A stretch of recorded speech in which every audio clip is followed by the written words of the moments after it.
Olá, tudo bom? Espero que todos estejam bem no dia de hoje. Hoje eu venho trazendo um estudo que eu fiz no curso de psicanálise que realizei, né? E fiz um trabalho de conclusão do curso e eu trabalhei a questão da histeria. O título é Histeria, um estudo sobre a repressão do comportamento da sexualidade feminina. Então, fui estudar a histeria como um fenômeno que despontou no século XVIII e XIX, né? E que foi alvo de estudos do Sigmund Freud e outros autores, outros médicos, né? E, eu tratei aqui nesse trabalho como o Freud tratou os seus pacientes, né? O que ele diz sobre o fenômeno da histeria, né, que estourou no século XVIII e XIX. E posteriormente eu abordo aqui o contexto histórico-cultural que fez explodir os casos de histeria, né, que foi a era vitoriana e antes da era vitoriana a caça às bruxas, né, proveniente da Inquisição, que veio tanto da Igreja Católica como da Igreja protestante, né. E no final desse estudo eu vou abordar a questão exatamente o tema de perseguição das mulheres na época da Inquisição, que foi a bruxa, né? Então eu vou tratar sobre esse arquétipo e o que Jung fala sobre o inconsciente coletivo, né? E vou tratar do livro Mulheres que Correm com os Lobos, de Clarice Pincola-Estés, né? Mostrando como é vista, né, por essa psicanalista junguiana, né, a questão das bruxas, né? Então vamos lá, né? Como né, esse arquétipo da bruxa serve como uma terapêutica também para as mulheres, né? Exatamente motivo de perseguição. Então eu vou fazer esse estudo dividido em vídeos, né? Vou fazer vídeos curtos para não ficar muito longo, para não me estender muito. Vou dividir em partes, vídeos em partes, né? Para tratar dessa questão, né? Em vídeos mais curtos. O parte 1, parte 2, vamos ver de acordo com o que eu vou desenvolvendo aqui, né? Então, vamos começar falando sobre a histeria. O que é a histeria? É um transtorno mental, né? Que, embora cause problemas físicos, psicológicos, né, emocionais, não interfere inteiramente no pensamento racional, né? A histeria, sim, pode se dar por alterações da consciência, né? Provoca também, digamos que, doenças psicossomáticas, sintomas físicos no corpo, né? Que são espécies de somatizações, né? É um processo inconsciente, né? Que se intensifica por estresse, pressões emocionais e somatiza, né, no corpo, né? E muitas vezes esses problemas eles são provenientes de traumas. Pegando aqui um esquema de Lacan, psicanalista francês, né, de 1901 a 1981, que viveu nesse período, a histeria é uma espécie de neurose, né? São recalques, traumas do inconsciente, né? E formas de defesa. Então, o neurótico, ele sempre vai carregar é, o, a sombra, né, da sua relação com o amor materno. É a relação que acontece assim na perda da perda do afeto da mãe, né? O medo do afeto da mãe que o neurótico carrega desde a infância, né? E a histeria vem das neuroses, né? Tem essa questão, segundo Lacan, né? E também o medo da castração. Então, assim, isso é proveniente, né, de um narcisismo primário, né, que começa na infância, e posteriormente a pessoa cometida por uma neurose, ela fica sempre em busca desse objeto perdido, né, que inicialmente na infância é o amor materno, né? O amor materno. E aí ao longo da vida esse amor é transferido de objetos diferentes, né? De uma forma até fantasiosa, né? E também tem a outra questão também que a histeria ela é vista, né? Esse sintoma neurótico é o fato de o poder sempre é dado ao outro, né? O outro, o falo se encontra no outro. E esse outro, o outro pode ser um marido, pode ser um médico, né? Pode ser o psicanalista, o chefe. A pessoa que sofre da histeria, né? Ela se vê assim, desprovida de poder, né? Então, elas querem ser exatamente aqui a vítima, né? Tentam poder quando tentam ser a falta que o outro tem, né? Tentam suprir a falta do outro. Se eu falo do outro e como isso não é possível, o desejo é sempre impossível, né? Ela tem essa questão, a característica da histeria, né? E também é uma doença, assim, um transtorno mental, né? Quer dizer, que foi visto por Freud, assim, né? E outros médicos ao longo da história, né? Como uma doença que é predominantemente das mulheres. Deriva-se da palavra histeria, deriva-se de uma palavra grega, né? Que é referente ao útero, né? Mas Freud ele constata que os homens também possuem traços histéricos, né? Eles também possuem a histeria. Então Freud ele desenvolve a psicanálise a partir do estudo que ele faz com mulheres, né? E ele usa a terapia da fala, né? Também a terapia da hipnose. E a partir daí as pacientes elas vão se curando os sintomas, né? Muitas vezes sintomas físicos, quando tem aquele acesso daqueles traumas que estão recalcados no inconsciente, né? É assim que ele trata os seus pacientes. E ele cria uma teoria na qual ele diz que a maioria desses traumas eles têm origens sexuais. Muitas vezes poderia ser questões da infância mesmo, né? São conteúdos que eles permanecem ali recalcados no inconsciente, são desejos ocultos, né? Que não é aceitável para a mente do adulto, né? Sendo inaceitável para ser aceito algum determinado desejo, determinada vontade, recalcado para o inconsciente, né? Por quê? Porque não é aceito pela consciência, né? Pelo status quo da sociedade.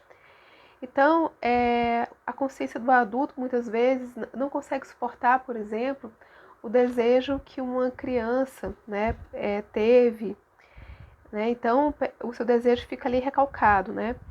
Então, a histeria, né, as neuroses, é um conflito entre o desejo e a conveniência, né? Freud ele vai trazer essa questão.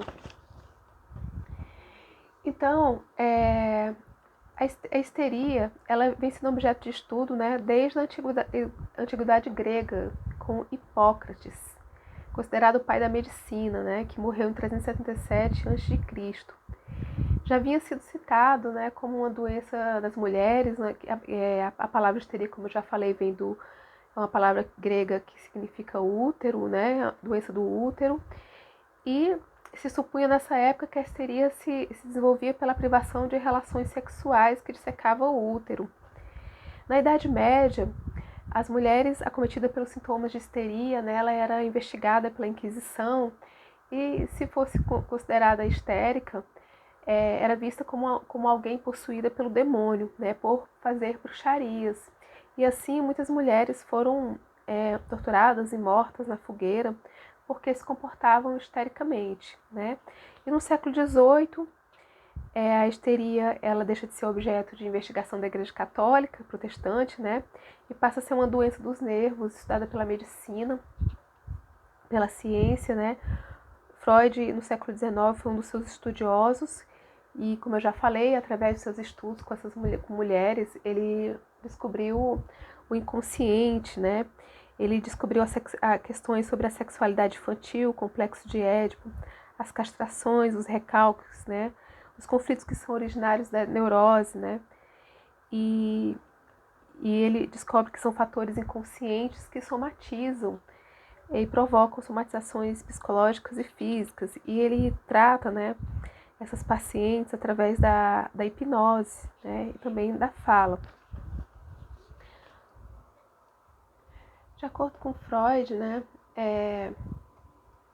na maioria dos casos não é possível estabelecer o ponto de origem da histeria através da interrogação da paciente, né, porque muitas vezes o que está em questão é algo que a paciente não gosta de discutir, né? Ou então ela é incapaz até de recordar o motivo, né? O efeito desencadeador, né? Então, não é somente através da interrogação que se poderia chegar, né, a um processo de cura, né?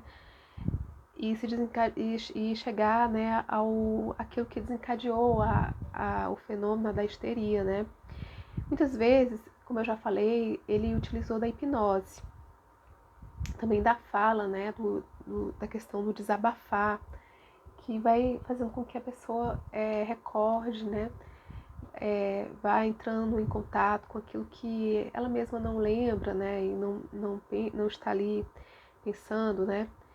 Então, assim, muitas vezes tem um fato que desencadeia, né, que produz um fenômeno específico. Aí, por exemplo, uma emoção penosa que alguém tem na hora do almoço, por exemplo, né? Uma repulsa moral, por exemplo, pode desencadear crises de vômito, né, numa pessoa, ou então problemas digestivos, né? Muitas vezes existe uma causa principal que está ali oculta, mas aí acontece outros traumas, pequenos traumas parciais, né, que formam um grupo de causas que desencadeiam um fenômeno, né, que pode ser, vamos dizer, um fenômeno físico, né, ou um fenômeno psicológico, né.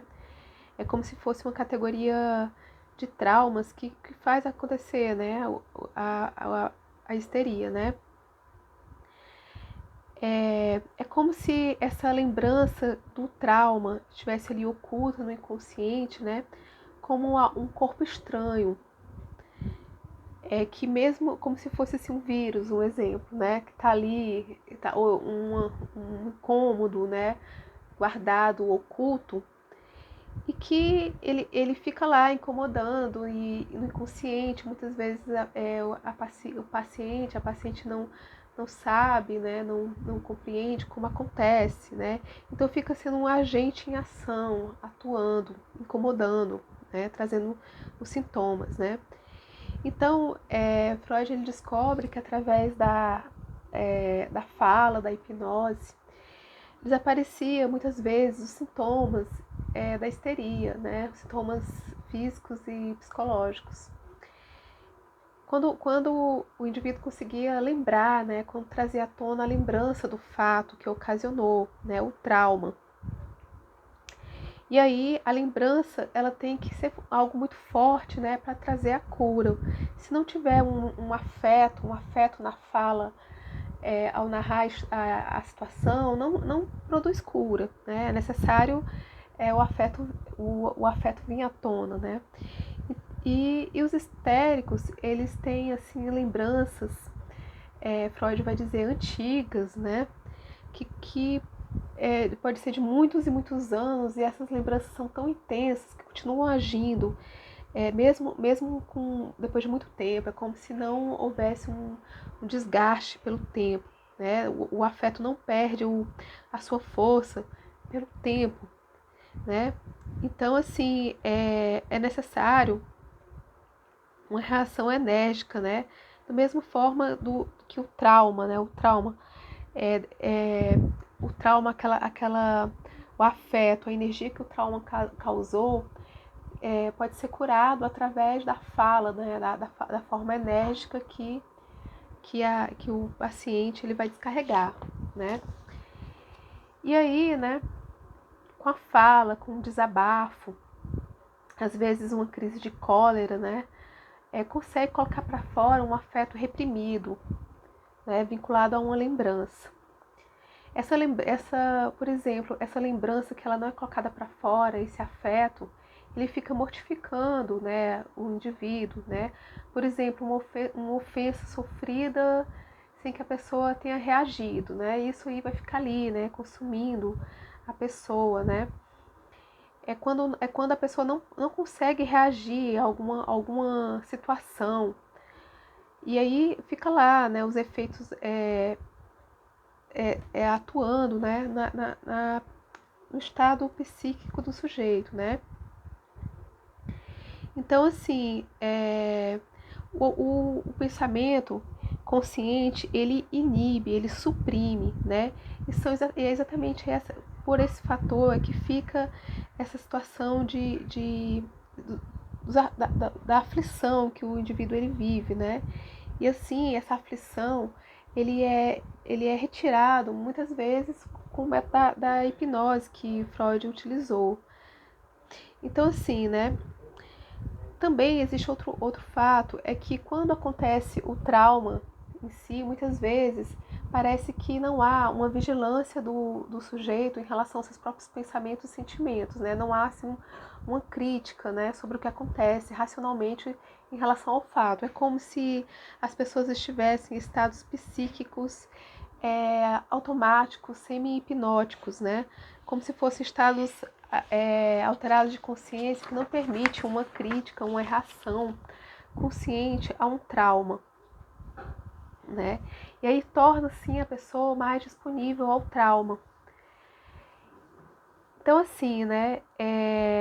O efeito curativo, como eu já falei, ele faz, através da fala e da hipnose, né? Faz uma espécie de correção associativa das situações que ocorreram a um determinado indivíduo, né? Trazendo a consciência, né? E fazendo representações, fazendo críticas, né? Através do próprio pensamento sobre o fato ocorrido. Bem, eu vou trazer aqui rapidamente uma paciente do Freud, né? Elizabeth, de 24 anos, né, que eu vou trazer aqui como ele tratou ela, né, como que foi o tratamento em relação a ela. Ela sofria de fortes dores nas pernas, né, tinha dificuldade em andar, e ela, como eu já falei, ela só tinha 24 anos, né, o pai morrera de ataque cardíaco e uma irmã também havia falecido após ter tido um filho, engravidado, sem poder, né, porque tinha problemas cardíacos, também morreu, né? E essa moça, né? Ela passou muito tempo, 18 meses, né? Cuidando do pai, né? Enquanto ele estava doente. Depois ela sofreu um luto, né? Pela morte do pai, porque ela era a filha predileta do pai, né? O pai a considerava como se ela fosse até um parceiro, um rapaz, né? E ele sempre falava muito bem, porque sempre conversava muito com ela e eles trocavam ideias. E ela considerava como se ela tivesse um status, um prestígio social na família por ser predileta, né, do pai.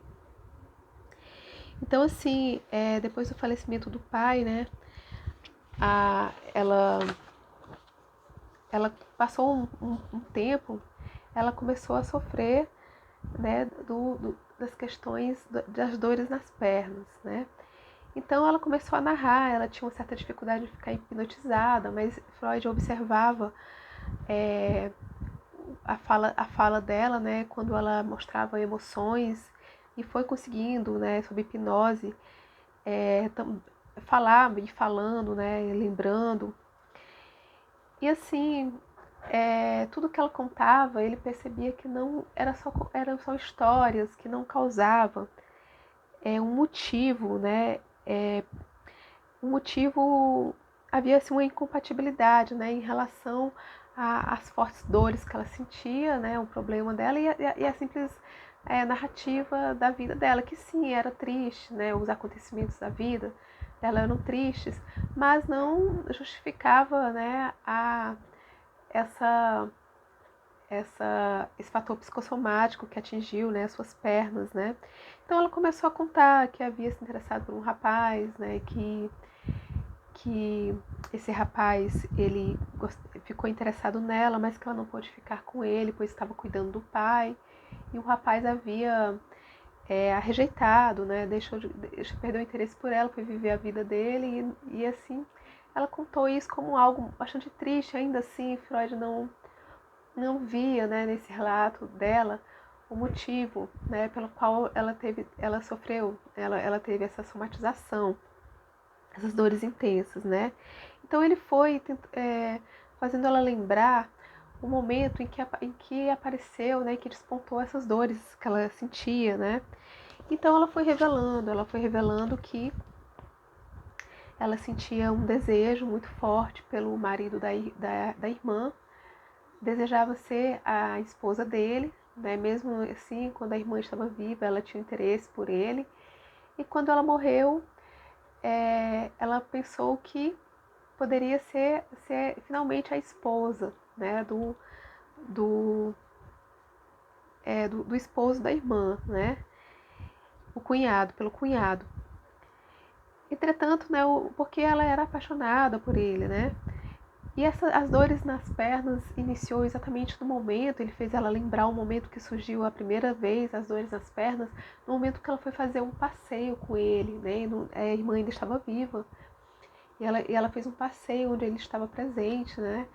E eles ficaram conversando, e foi aí que iniciou as dores nas pernas, né? Mas ele não ficou, quando a irmã veio a falecer, ele não ficou com ela, ele se afastou da família. E assim, então Freud, quando ela revela esse interesse pelo cunhado, é quando ela realmente consegue produzir a cura, né? A cura das suas dores nas pernas, né? E aí fica claro para Freud o conceito do rechaço do pensamento, né? A representação que é incompatível com a sociedade, com o status quo, o desejo, a vontade que não é possível, né?